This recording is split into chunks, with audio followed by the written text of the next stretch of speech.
एक मिनट। दीदी अलग कौन कौन पहचाना था? पहचाना था? कैसे पहचाना था? तुम्हारे घर खायल गए तो गाना में कौन सा गाना में? तोर बरिए दौना माया लगे रहे।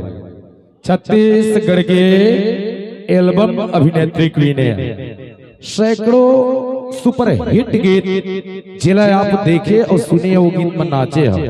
वो गीत में ये भाव करे या लड़की है, जैसे कि मोर बहनी बताई से तोर बर ए दौना माया लागे रे। एक भयानक गीत चले, जिन गीत के बोल रही मल्ला मोही डारे का हो लाली लाली लुगरा तोर एको कई कांटा टूरा रे। अनेकों सैकड़ों सुपर हिट गीत की अभिनेत्री सतनामी समाज के दलौरे बेटी जिन अपन कला के माध्यम से समाज के नाम रोशन करे। चांदनी गायकवाड़ जी के लिए जोरदार ताली होना चाहिए एक बार। चलो सुनबो ये गीत आप सबके बीच।